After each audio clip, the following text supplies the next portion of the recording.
Well, good evening, and welcome to Talk Leadership with Cedrick. You know, everybody needs a little TLC. Talk Leadership with Cedrick is where we focus on leadership and personal growth with business leaders, educators, and local thought leaders. Our goal is to introduce our audience to leaders who are making an impact with innovative ideas. Our guiding leadership principle is the law of contribution. Growing yourself enables you to grow others. So you can't give what you don't have. So first you must grow yourself in order to grow others. We believe that outstanding leaders like yourself will help us to help others. So tonight we have another dynamic leader with us in studio. So, you know, every week I want to do a proper introduction of our guest. So let me do a proper introduction of our guest tonight. Wednesday, March 26th of 2020, Dartanyon Williams announced that he would challenge incumbent Bill Cassidy for the U.S. Senate seat in Louisiana. Williams' campaign stands steadfast in three vital attributes: character, courage, and conviction.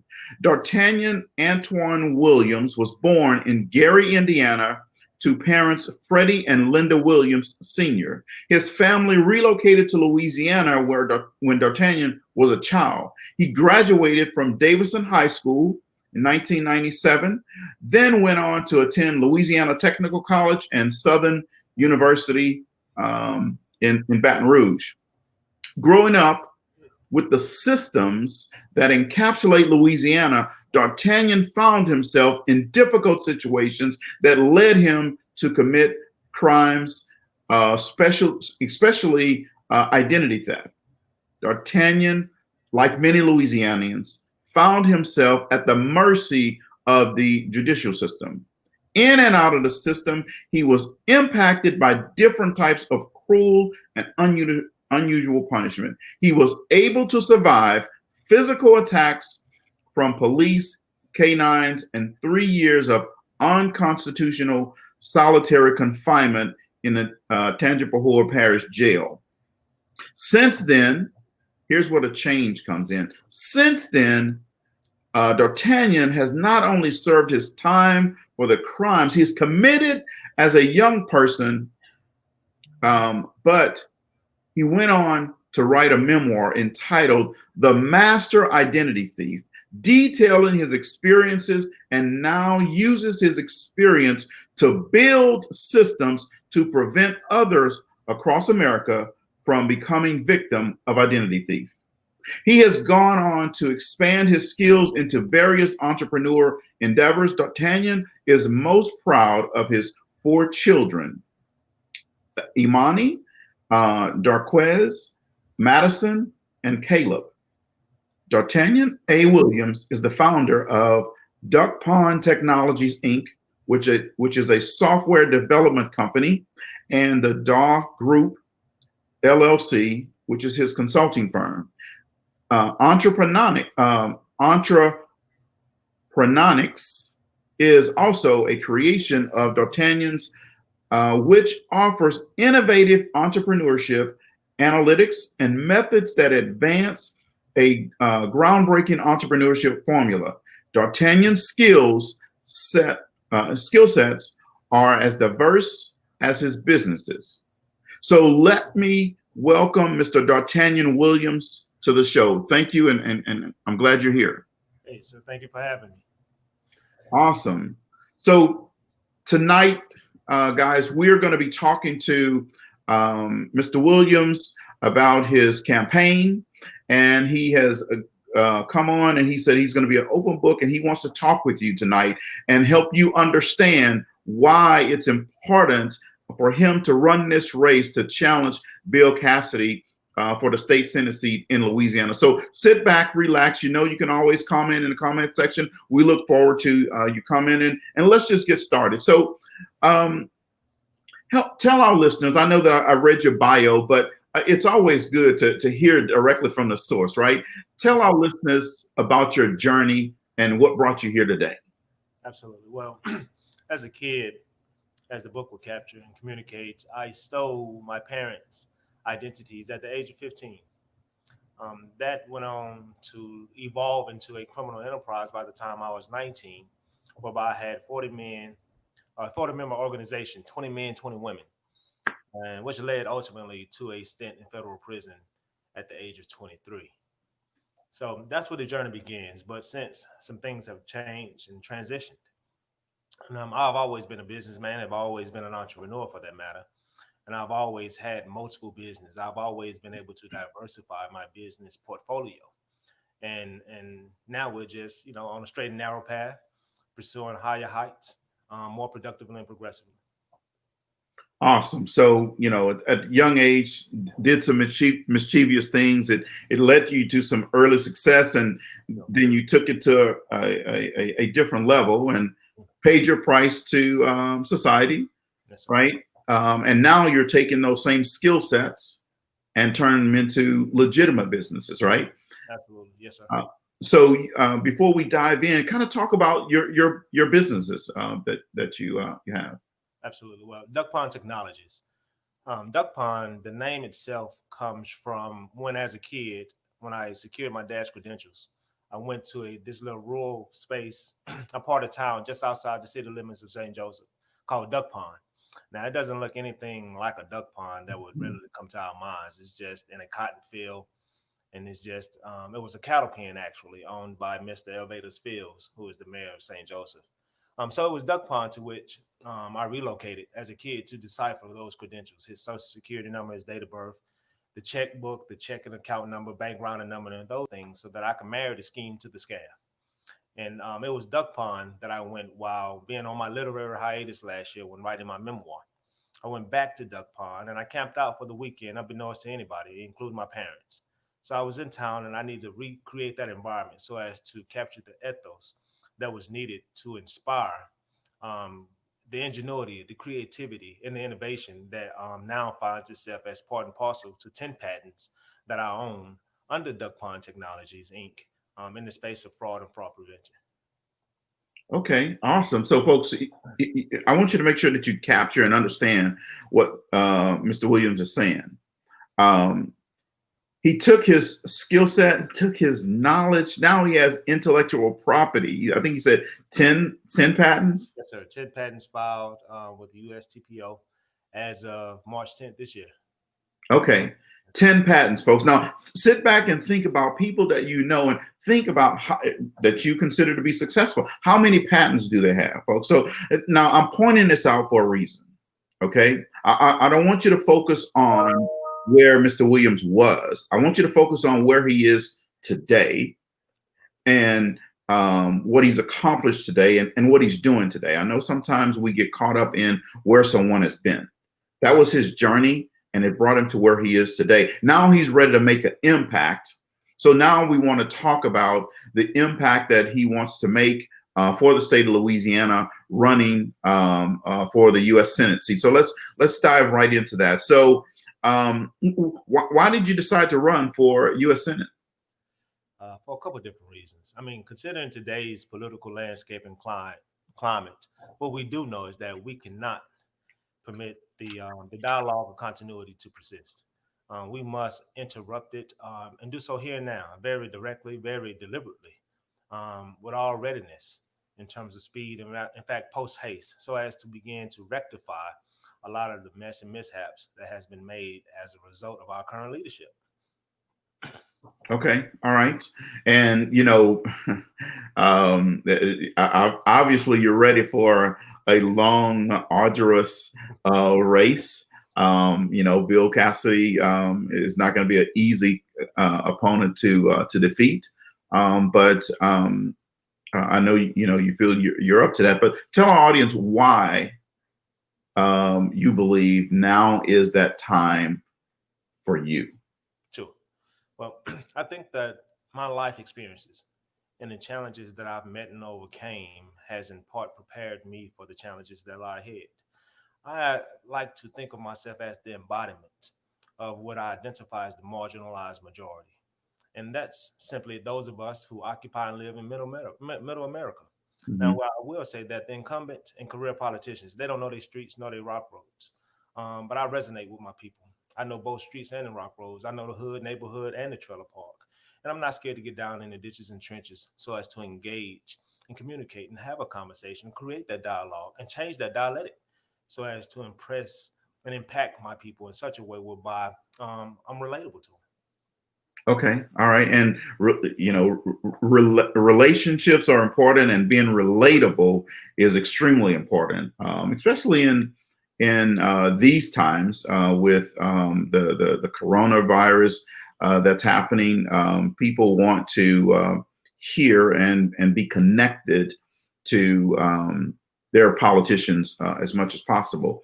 So, so you're born in Indiana, but grew up, I guess, a significant portion of your life in Louisiana.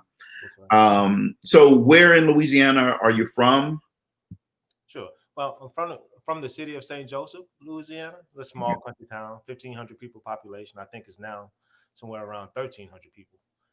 Parish of Kensaw. So it's in the northeastern region of the state, and it is identified and recognized as the Delta region of the state. So it's up there by Tallulah, up there by Lake Providence, and some of those parts. Okay. All right. Well, I'm glad you say Lake Providence. I have a friend of mine that his wife is from Lake Providence. So now I have an idea of where that's from. Um, Leaders come in all different types of packages, and they all have different strengths. Give us a couple of strengths that you feel are important for you to to be a successful leader in your campaign. Sure, and not in just in my campaign, but leadership in any capacity. Sure. Yeah. A real leader must readily identify his weaknesses, and that's part of his strength. And part of that strength is knowing how to staff those weaknesses. And once a man or woman, for that matter, and once a leader makes recognition of his weaknesses, then he can improve and employ and mobilize in such a way that's calculated, that's effective, and that's productive and progressive. And I think that a leader should also have the ability to organize and to create coalitions so as to engage a type of medium through which he or she can communicate and to do so in a measure that's both concise and full of clarity. Okay. All right. I like that. Organize, develop coalitions, collaborations that are concise and with clarity, right? And understanding that clarity and helping people understand your message and your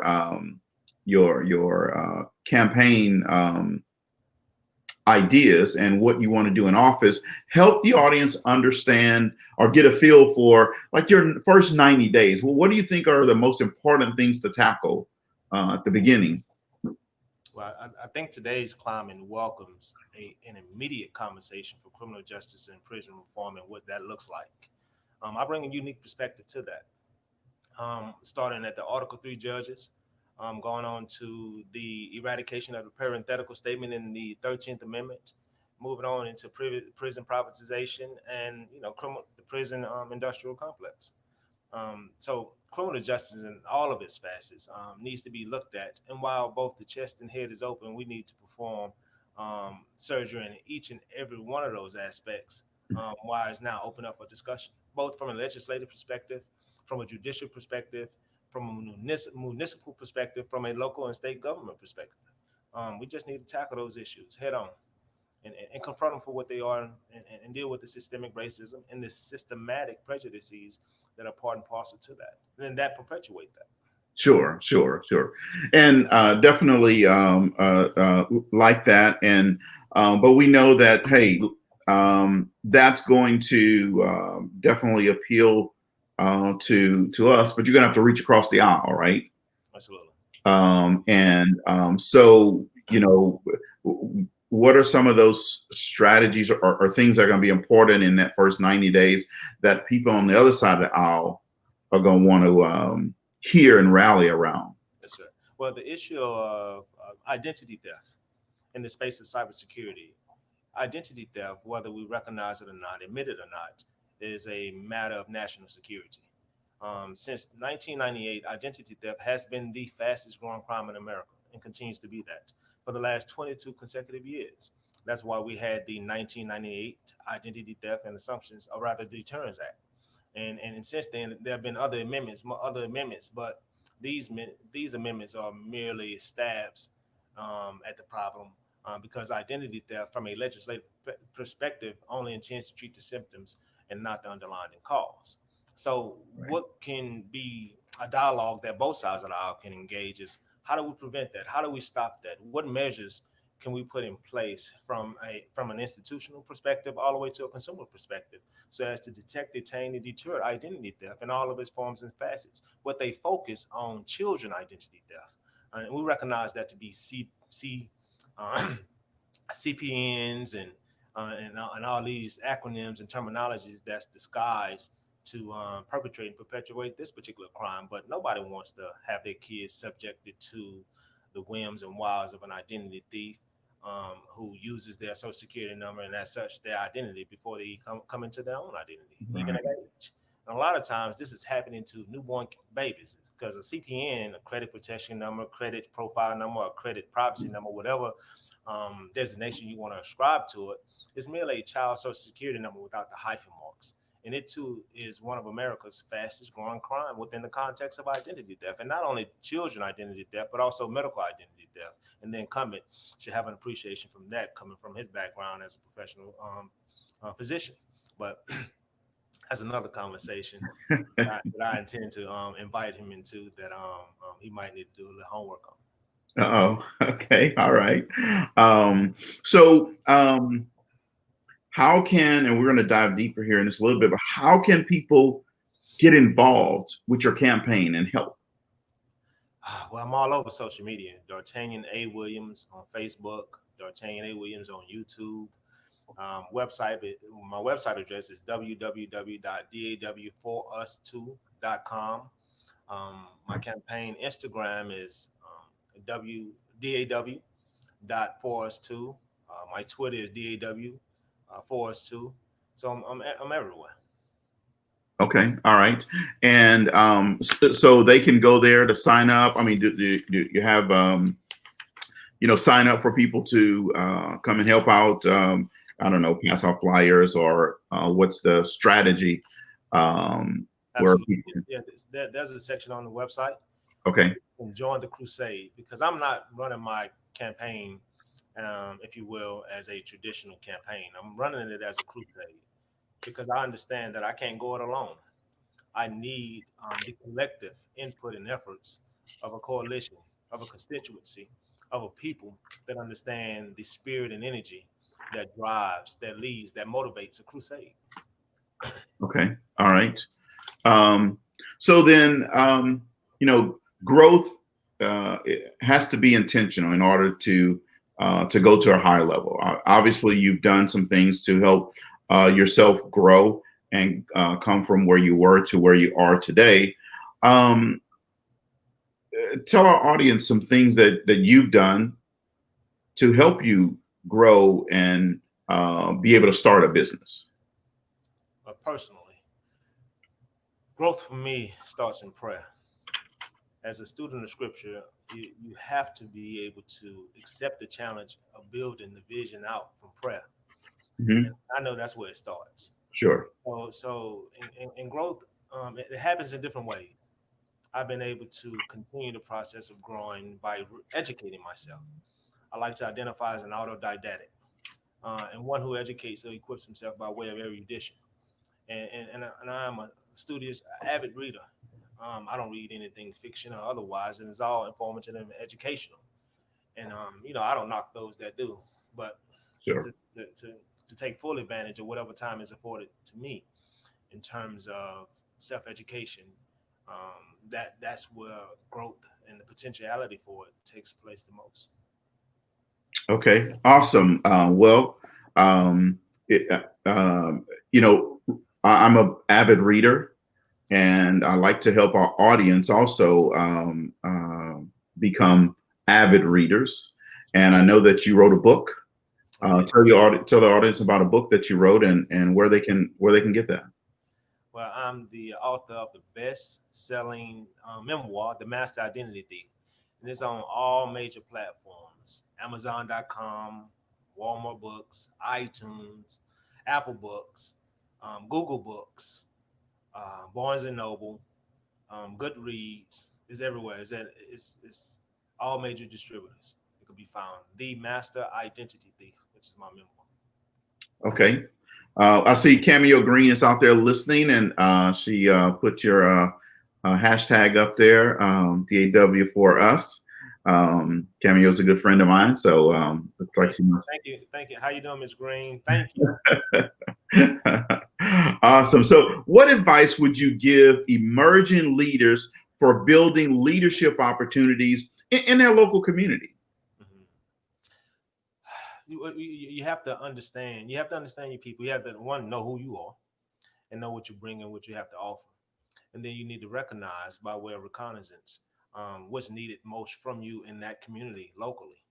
I intend to take my leadership both from a local level and put it on a national level in terms of the character, the content, the courage, the conviction that I embody as a leader. And for leaders to recognize that in their local communities, I think that the first step is one, knowing who they are and the magnitude of their leadership, and two, identifying the needs within your community and addressing those accordingly. Sure, sure. And on that same note, being involved in community civic involvement obviously is important to you, or you wouldn't be running for office, right? So help our younger generation. The We call them the iGen. They are Generation Z. They are between the ages of 8 and 24 years old right now. Help them understand the importance of civic involvement and how it can impact how they can make an impact on their community even at their young age. Oh, I'm glad you charged me with that responsibility. So look, this generation, the Gen Zers, need to identify, need to understand how powerful they are, and improving upon the right to be civically responsible, to taking advantage of your right to vote, understanding what your civil liberties are, appreciating those things for what they are, and then embodying that in such a way whereby you own it and you do so with a measure of comfort, one, and confidence, two, so that you may motivate and inspire like peers to engage at that same level of responsibility. Because if you don't take charge and enact and embody that responsibility in terms of being a leader at any level, more Mhm. particularly as a millennial, you're going to be held accountable. And accountability comes by way of policy, from a local level, state government level, all the way up to a federal level. So, as a leader and as one who is civically responsible, you have to take initiative to understand issues, the signs of the times, and get involved and get engaged. Make your voice heard and known. And one way to do that, one way to be civically responsible, is to speak up and turn out to vote. Speak up and turn out to vote. Absolutely. That's a major uh, issue, a major thing. So, I know that grassroots efforts are important in the campaign. Getting the young people out are important in the campaign. And I know that they can go to your website and you've listed out those areas. But um, what can those young people, and I'm specifically talking about those younger people, what can they do right now, right? Like right now, sitting in their house watching you, what can they do to help you win this race? Here's what I would ask of them: go to my website, www.daw4us2.com. Go to the section, the agendas page. Understand what I stand for, and see if that resonates with you. Just don't jump on the bandwagon for the sake of jumping on it, but rather educate yourself and start to, you know, embody that level of responsibility. Because I wouldn't ask somebody or expect no one just to, support me for the sake of supporting me, but I want you to know and understand who and what you're supporting in that regard. So the first thing that I would ask of them is to get to know me, and the way to do that is to do so by way of digital introduction. Visit my social platforms, my website, and see if we're a right fit for each other. I mean, I have two teenagers. One is 19, three in fact. One is 19, the other is 18, and the last one is 17. And then I got a 7-year old. And we have these conversations every day. And what I know and understand about them and their generations is that they want to be heard, they want to be listened to, and they want to be understood, and they want to speak up and they want to speak out. It just need to be given an opportunity, and that's what I want to do. I want to invite and welcome them into a conversation, a dialogue that we can converse, and I can begin to understand their cares and concerns, so that we can, collaborate and begin to communicate those things collectively from a political perspective, as well as from a social context, and from a business perspective. I think that we have something to offer each other, and I'll take initiative in making my offer to them. Awesome. Well, that's outstanding. So, young people, if you're out there listening, you see the website scrolling across the screen. Go to the website and, like he said, get to know who he is. Read about him, understand his platform, and then reach out if you are so inclined to want to get involved and help. But here's what I will tell you, and I'm sure Mr. Williams will be able to identify with this and say this. You can't say anything if you don't get involved. Right. If you don't go register to vote, you can't impact anything if you don't go vote, right? Don't allow what's happening in the world deter you from your God-given right to vote, okay? Don't let what's happening in your community, there may be something bad happening in your community right now. Don't let that stop you from going out and vote.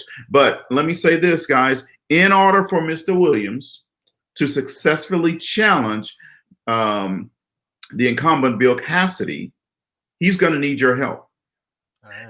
He can't do it alone. He can have all the words, but he's going to need your help. So go to his website, www.dawforus2.com, correct? Yeah, that's correct. And I'd just like to add, if I may dovetail on your last remark, is that I'm going to need your help in many ways. Part of my campaign fundraising effort is what I call 10 million by 1 million. And that's trying to raise $10 million by contributions and donations of in measurements of $10 by 1 million people. And I have to start that here locally and throughout the state of Louisiana, but I like to make it a national cause and create a national effort in so doing. Another way you can help me is digitally. Sign up to be an e-volunteer. Share the message. If you agree with the message, if the message resonates with you, let's share that message socially by way of a digital share. And the last way you can help me, to the extent that you believe, pray for me, because I'll need it consistently, constantly, for various reasons. Sure, absolutely. Yeah, because at some point it's going to get really, really tough. That's just what happens in campaigns. So, do you have any local offices located around the state? And if so, where are they? Yes, sir. I have a headquarters office here in Baton Rouge. That's 2167 Beaumont Drive. And I'm looking to build out into New Orleans as of Friday this week. I'll get that information back to you so that you can update it. I share it with your audience members at a convenient time, at the most appropriate time for update purposes. And I'm looking to open up an office in Shreveport next week, so as to capture the big three throughout the state. Okay, so all areas of the state where you'll be able to, people will be able to reach out to you. Okay, that's perfect. So people, the reason why I keep asking that question around that question, because I want people to understand where they can reach you, right? If they don't know where, then people make excuses. So I want to make sure people know where they can reach you. So, mentors. Everybody needs a mentor from time to time, whether it's in their business, in their personal life, in this political campaign. Do you have a mentor? And if so, what have they helped you with along your journey? Absolutely. So I have a couple of mentors, and they're diversified, just depending on what capacity in which I'm seeking to grow in those areas. For example, I have a business mentor. I have a spiritual mentor. I have a life mentor. not in terms of a life coach, but just a mentor off of whom I Mhm. can soundboard my perspectives in private before I publicize them. So my mentors are diversified, and they all, for some reason or another, are a bit older than I am. Okay. All right. Well, they say with age comes wisdom, right? I believe that. Um, and, we like to say that all experience doesn't mean knowledge. Evaluated experience is what makes a big difference, right? And Right. mentors normally help you evaluate your experiences so that you can go forward. And this is important. I'm speaking to the audience out here. This is important, guys, so that you understand that Mr. Williams is coming from a perspective of not that he knows everything, but he knows some things, and then he has people in his life and around him that helps take him to the next level. So in order to take the state of Louisiana to the next level, he needs advisors and people around him to help him take him to the next level. And that's what he's here tonight to talk about, what he wants to do for the state of Louisiana. So again, go to his website, daw4us2.com. Now, I know the obvious answer to this, but I want to think of something else, right? So we've all had successes, but we've also all had failures, right? You're right. So give us a failure that you've had, and what was the failure, and how did you overcome that? Sure. Well, I failed at being a criminal. Because it led to a stint in federal prison, right? And I overcame it by not re-engaging. So, but and that's in my personal private life. But in business, um, I mean, the thing about being an entrepreneur or a leader, because you can't, to me, the terms are synonymous. Sure. In order to be an entrepreneur, you have to be a leader. In order to be a leader, you don't necessarily have to be an entrepreneur, but the skills Yeah. Mhm. are the same. Yeah. I mean, whatever capacity you're leading in that regard. But some of my failures have been in business, and I had to learn the hard way. I've been an entrepreneur who could always self-fund and finance his businesses, and I've learned, to think twice and act once. Formerly or previously, I used to always just, move on a whim. Sound good, no business plan, no guidance, no direction, and you know, those were mistakes that were costly, but they were experiences from which I learned, and now operate in empirical prudence, making sound decisions and calculated decisions, so as to minimize the risk of loss and of failure. But an entrepreneur, I will say this: any entrepreneur, any leader for that matter, cannot be scared of failure, cannot be deterred by it or discouraged by it.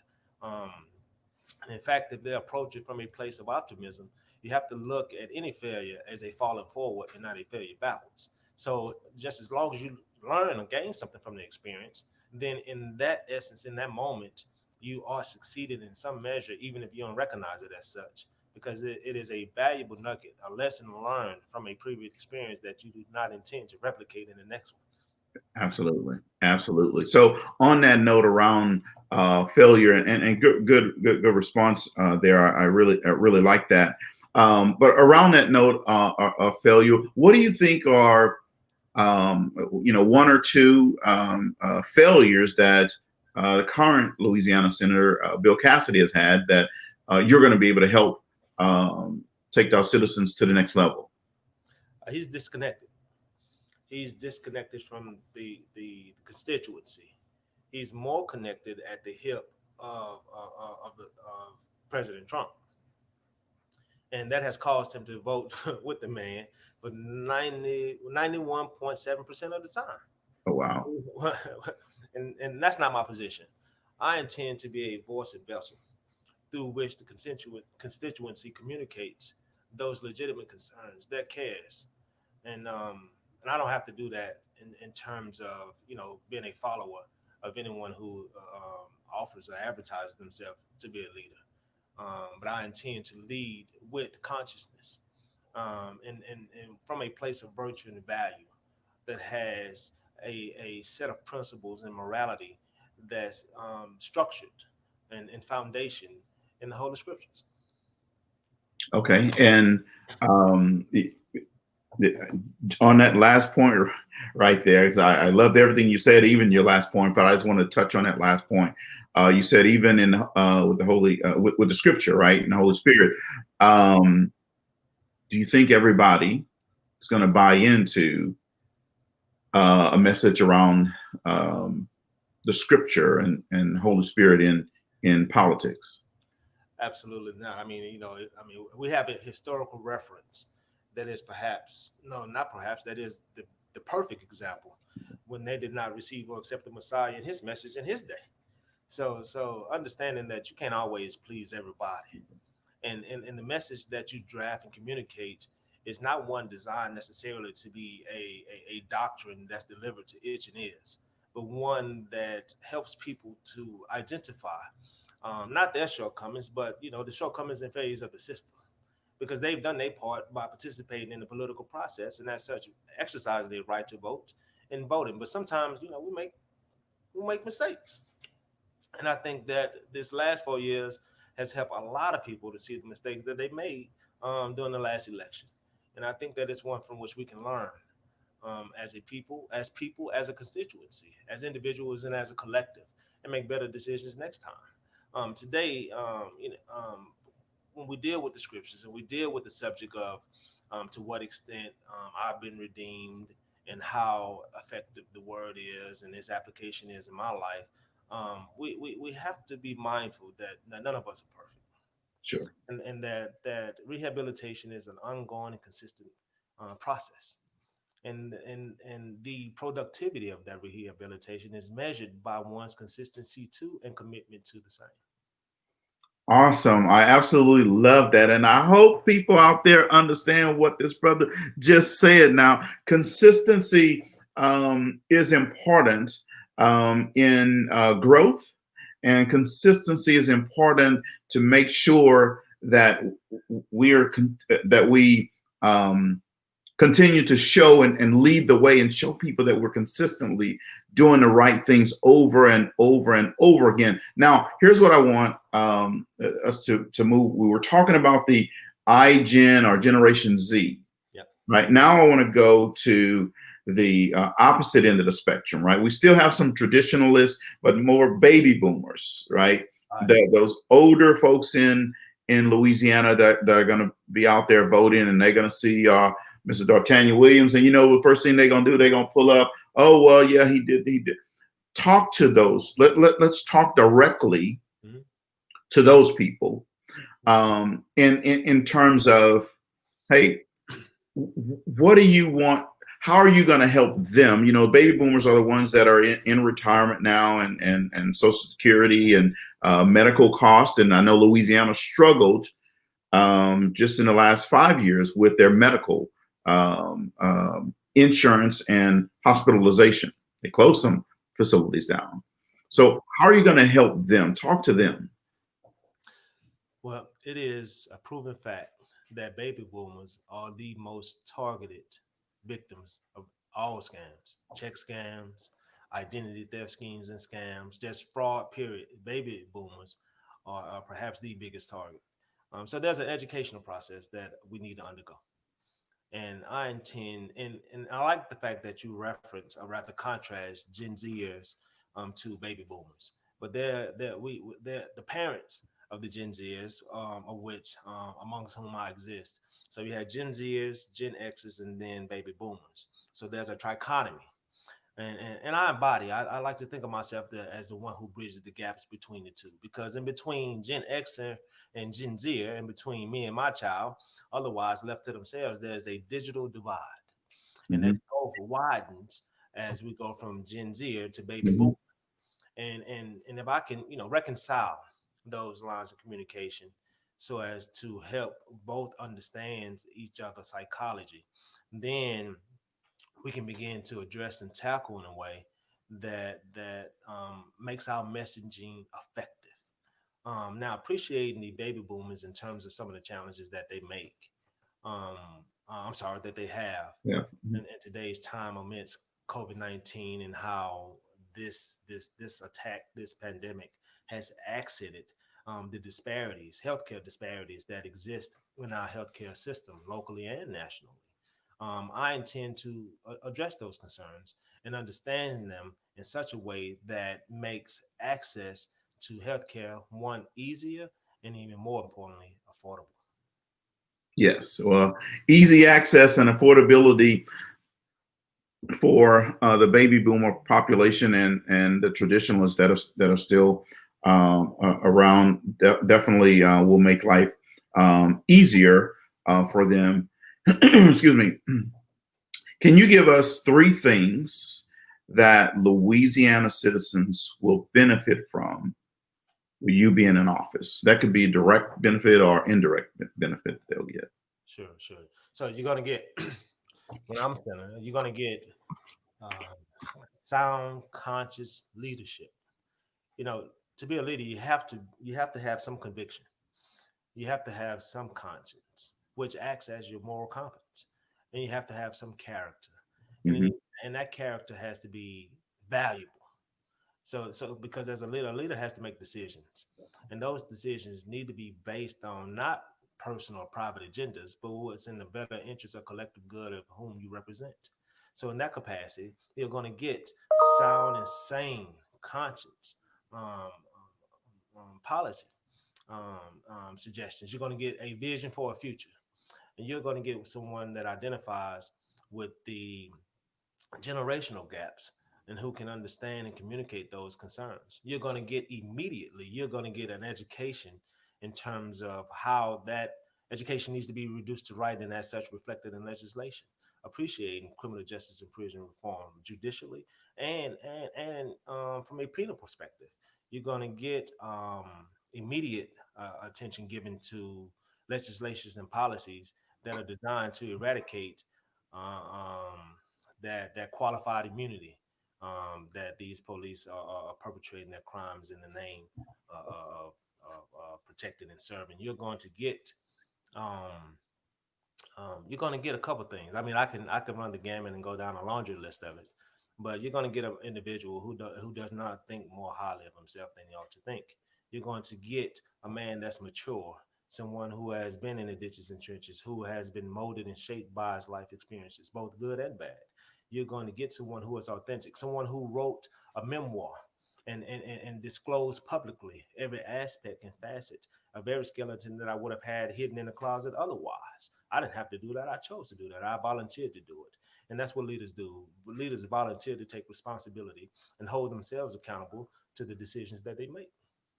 Absolutely, absolutely love that. So we've had some serious conversation here. Now let's just give our people an opportunity to kind of connect with you just from a personal standpoint. You're a young brother, like you thin, you probably don't eat much, and all that type stuff. So tell us, when it's time to just like uh, chop down. What's your favorite dessert?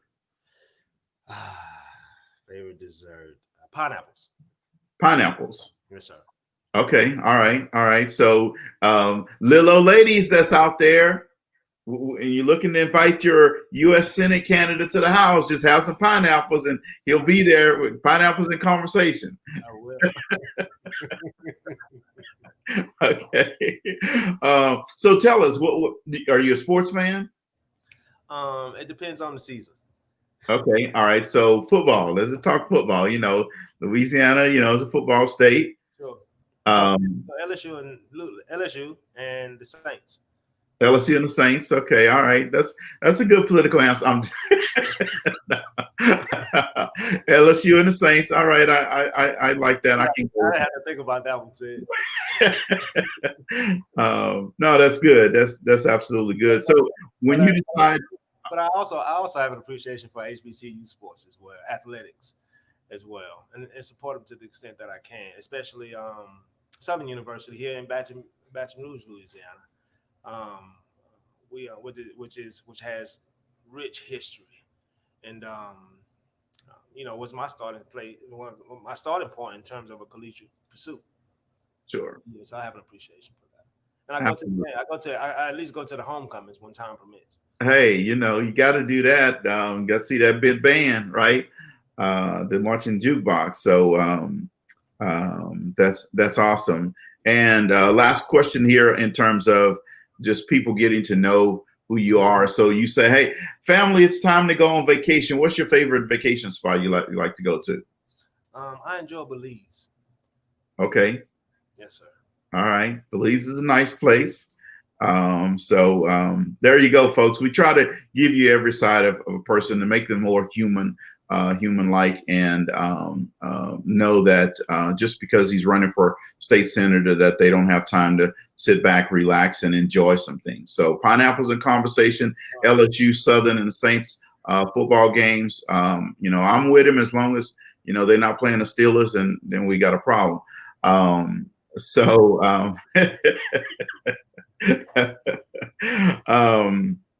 but tonight, just in case you're just tuning in, we're talking to U.S. Senate candidates Dartanyon Williams from the state of Louisiana, and he's going to be challenging Bill Cassidy for this state Senate seat. So he's here tonight to talk with you, to get you to come out and support him. His website is scrolling across the screen. Go to his website. See who he is. He said it himself. Go and see who he is. Don't just jump on the bandwagon just to jump on it. Read about him, understand who he is. If you feel compelled to get involved, if you can feel compelled that you want change, then get involved in his campaign. If you want more of the same, then you can get more of the same. But if you want a voice, if you want to impact your area, your community, then you need to go to his website, daw4us2.com, and get involved, folks. It's just that easy. All right.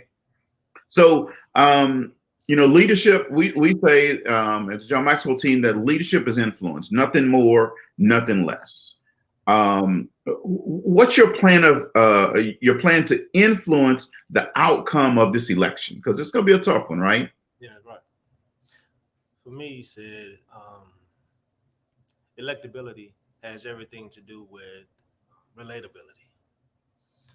And once you can relate to an individual, or in other words, connect, then you can begin to communicate. So it's about making contact and then communication.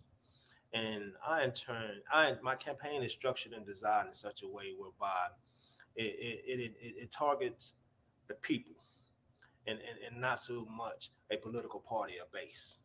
We are focused on cares and concerns of people amidst COVID-19, of people who have been marginalized, of people who have been shortchanged, of people who have um, tried to be convinced to befriend mediocrity as if they don't have alternatives and choices, of people who have had their rights suppressed, and of people who's even witnessing in today's time very calculated and determined efforts at voter suppression, of people who are trying to be silenced. I intend to inspire and influence in such a way by being a hands-on candidate that, by the way, has real swag. Awesome, awesome, awesome. Well, I know you can't do this by yourself, and I know that you have a team of people that are helping you out and helping you run this campaign. Not just helping you out, but helping you run this campaign and spread the word. So let's give a shout out to some people that are behind the scenes helping you take this to the next level. Sure. My communication director, Amanda, Rockstar. My general consultant slash campaign manager, Ricky Broadway. Young, I mean, visionary, understands and appreciates politics to a degree that few can and ever will. To my field outreach director, Jabril. She's just awesome. She's a go getter. She is the type of energy that wins campaigns. She does not take no for an answer. And if the door doesn't open by way of a knock, it's coming down by way of a kick. So I'm situated. Some of my advisors, some of my counselors, top tier advisors whose name I would not get mentioned to, but nonetheless who are behind me. You know, and to a degree that's sacrificial, and I can appreciate that. I'm considered a dark horse. I'm a marginalized client candidate, right? And it is not the traditional thing for my kind and type to do. I've since regained my right to vote, but the establishment, if you will, would have me to limit that in terms of just exercising the right to vote and not the right to be voted for. So I intend to push that envelope in that regard. because I believe that I can represent and use my leadership skills in a capacity in a political space as a businessman with political aspirations. No, I'm not a politician, but I understand and appreciate politics for what it is, and I intend to position myself to conduct the business of the state on the behalf of the state's constituency.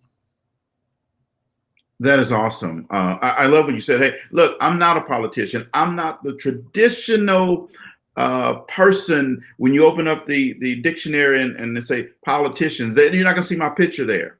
But I'm here because I want to add value to the people in the state of Louisiana. I'm here because my conviction says I need to do something to make a change. My conviction says, hey, the time is now. And if I don't do it, who will? I love that. I know I added some things to what you said, but I'm reading between the lines of really what you're saying. Yes, sir. Thank you. I appreciate that. And so outside of the election, what's next for you? Right now, I'm organizing. In fact, I've organized. I'm just going to. So here's my first mentioning of it publicly. Okay. 25 buses statewide. We're going to Washington on August the 28th. And I'm going to put these millennials in the seat with their parents, Generation X is next to them, and their grandparents, baby boomers, behind them. And we're going to trek up to Washington, and we're going to let our voices, our cares, our concerns be known and heard. And we're going to document that one and demonstrate it too. And I call this initiative "Rise Up Louisiana." Ain't got nothing to do with politics. Ain't got nothing to do with my campaign. This is all an initiative that's motivated out of my leadership and entrepreneurship. And I'm going to create this opportunity so as to create an experience for this generation. Because I wasn't living. I wasn't even born in 1964 to get to see the picture. I don't think my parents had black and white TV cable. So I don't think that I think they saw the same pictures I've since seen. But I want to create an experience because I know and understand that in that environment, the ethos and energy is going to be inspirational. It's going to be motivational, and it's going to be um, um, influential in such a way whereby making that trek up to Washington, that's going to save somebody's life. Somebody would have been on the verge of suicide. And going to Washington in that day and that moment, being in that climate and in that atmosphere will give them new hope, meaning, and definition for life. Somebody will be on the verge of subscribing to some type of substance abuse for the remainder of their days, and as such being overtaken by that dark reality. But being in that environment is going to detour, if you will, and give them hope and opportunity for a new life with a better future. So we're going to put the necessary precautions in place, respecting COVID-19 for what it is and what it has to offer or not. And we're just going to get out here. And that's part of me getting out in the ditches and churches with my constituency. That's part of me influencing this generation and the succeeding generation and the generation of baby boomers that was before that. It's part of me locking arm in arm and letting them know that, hey, I'm not somewhere hide out or tucked off or ducked out in Washington or in my office any of that. I'm out here with you. Let's get it. Awesome. Now that's what you call, folks, rolling up your sleeves and getting in the trenches. That's what you call, folks, moving the dirt.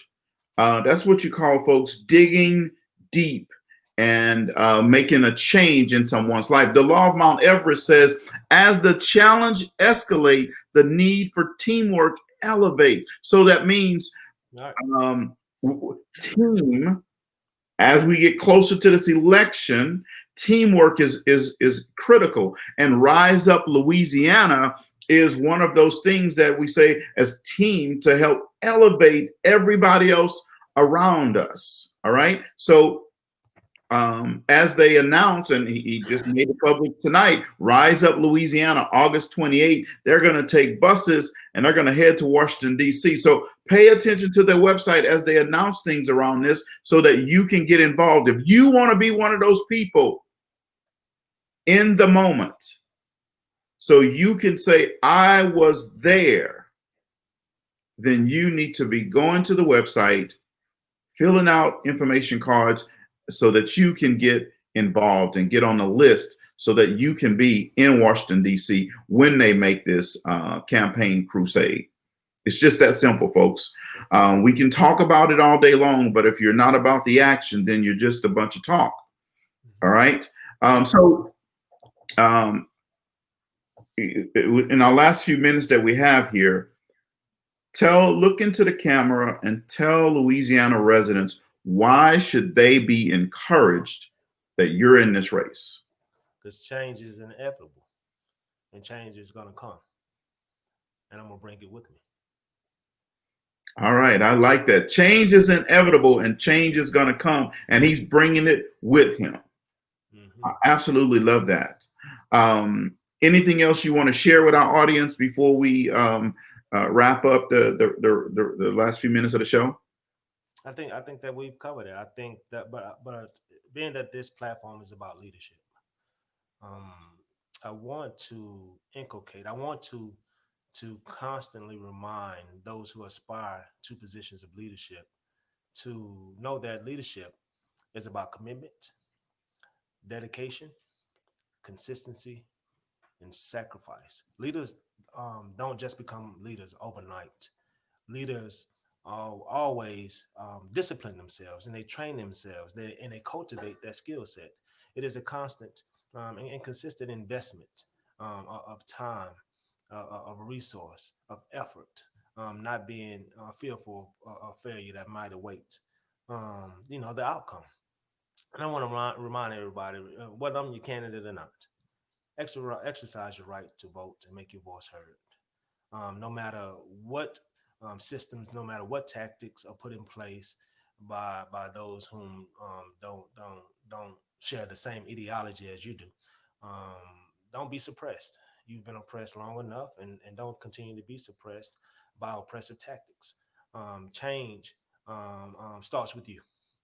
And whether it's in your personal life or appreciating your political perspectives, change starts with you. And there's a unique difference in between talking about change and actually exercising and being the embodiment of change. And I'll conclude with that. So we're going to rise up as the state of Louisiana, and hopefully we'll rise up as a nation come November the 3rd. Turn out to vote, speak up, and dare to be silenced.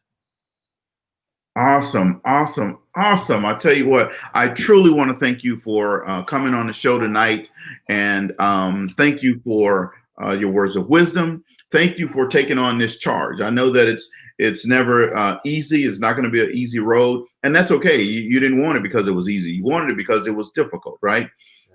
So thank you for taking on this charge. So folks in Louisiana, you have a choice. You can either stay down the same road and continue doing the same thing. Be in your comfort zone if you want to. And remember, comfort zone is characterized as doing the same thing in the same ways at the same time with the same people, and still asking the question, why? Why hasn't my life changed? Why hasn't this changed, that changed? See, in order to get outside your comfort zone, you have to do something different. That means you might have to vote for a different candidate than you normally vote for. That means that you might have to get involved. That means that you might have to go to daw4us2.com and see what's happening. Stretch yourself a little bit. If you want something different, you have to make something different. Mr. Dartanyon Williams is here tonight to tell you that he is that change, that difference maker for your community. So I challenge you to rise up and join his journey along the way. Whether he wins or not is definitely not just about the win. It's about the journey and what's going to come from this. See, you can still make a statement when you get out and vote, even if in losing, if you let them know it's not going to be easy the next time around either. You see, you make a difference. That's what we're asking you to do. So thank you guys very much for tuning in tonight. On Monday, we launched a new 8-week leadership intensive program. And here's the beautiful thing. It's totally no charge to you. No strings attached. It's called Real Life Change 101. It's kind of ironic that that name of the program, along with this program tonight, Real Life Change 101. Whether you are one that is needing a refresher course on the basics but essential principles, or mentoring a young person to begin developing the meat and potatoes aspects of their business and leadership in their own lives, this concentrated collection of leadership series training is the starting point that's going to sharpen the breakthroughs that you need in your life. And again, if you need things like relationship, ethics, attitude, leadership, self-improvement, success, teamwork, equipping, and mentoring, folks, that's what's included in the program. Let me just tell you this. You're going to get the book, no charge. You're going to get a communication impact assessment, no charge. The program is 8 weeks, intense 8 weeks. So if you're ready to change your life, get involved. The program value is $500, no charge to you. The assessment, we sell it every day, $149, no charge to you. The 8 weeks, no charge to you. We're trying to change your life, folks. So if you want it, you know the website, go sign up, go to my Facebook page, and all the information is there. So folks, at 7:45 tonight, join us. We're going to be talking with attorney Marshall Simeon. And he has some late breaking news that he's going to share with you as well. But always remember, if you're not at the table, you're on the menu. Don't be on the menu. Join us next Monday for TLC. Thank you very much. And Mr. Williams, again, thank you very much for coming on the show. Thank you. Thank you. Thank you. Thank you, listeners.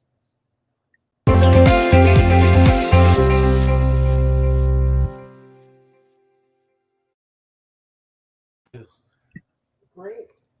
There were like